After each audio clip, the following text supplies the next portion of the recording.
नमस्कार शेतकरी बंधूंनो, माझं नाव लाला नागेश कल्याणराव. मी नेक्सा प्रतिनिधी उरगुंडे यांच्या शेतात आलो होतो. यांनी 1 ते 1.5 महिन्यापूर्वी आपला जे नेक्सा बेसल खत येतंय 12, 11, 18 ते खत वापरलं होतं. तब्बल किती एकरासाठी वापरले तुम्ही ते खत? ते खत आपण 6-7 एकरसाठी वापरले. 7 एकर म्हणजे 7 ते 8 बकेट तुम्ही हा, वापर केला. बरं, आता वापर करून किती दिवस झालेला आहे तुम्हाला? दीड महिना झालं. दीड महिना झाला. रिझल्ट चांगला आहे वापरलेला. नाही वापरलेला बी खोडव्याचा ऊस आहे 4 एकर. तिथं काही फरक पडला नाही दुसऱ्या खताने. नेक्सा कंपनी एक तर जाडी बी वाढली. ते दोरी कसं काय बांधून ठेवलं तुम्ही? दोरी ही बांधली होती आपल्याला त्याचं ही कळण्यासाठी, अनुभव कळण्यासाठी, म्हणजे त्याचा रिझल्ट कळण्यासाठी. म्हणजे खताची दोरी बांधलेली हो का, इथं बी बांधली आहे. 1, 2, 3, 4, 5, 6 जवळजवळ हो का 7 आणि हो काही 8 कांडे वाढले जवळजवळ 2 म्हणजे टाकल्यापासून 1 ते 1.5 महिन्यात.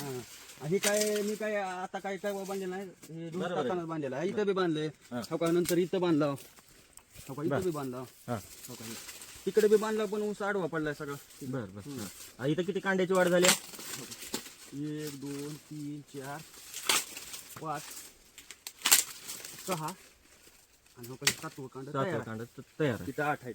बरं, म्हणजे तुम्ही जे खत टाकलं होतं बेसल खत त्याच्यासोबत मिक्स करून टाकलं होतं मिक्स का? करून भेसळ मध्ये टाकला होता.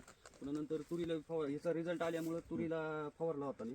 तुरी बी नंबर म्हणजे फवारणीतून बी घेतला म्हणा की? 48 ग्राम फवारणीतून एका फवाराला 15 लिटरला फवारला. बरं. चांगली काळंकी आहे त्या तुरीवर. आपल्या बाकीचे जे शेतकरी बंधू आहेत, लातूर जिल्ह्यातले जे शेतकरी बंधू आहेत, त्यांना काय सांगू इच्छिता की वापरण्याबद्दल? नेक्सा कंपनीचे नेक्सा बेसल आहे. हा, नेक्सा कंपनीचा चांगला रिझल्ट आल्यामुळे शेतकऱ्याला मी सर्वांना सांगेन की वापरा म्हणून.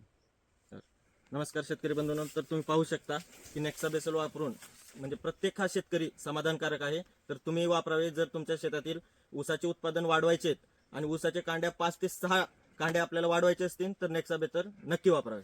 धन्यवाद.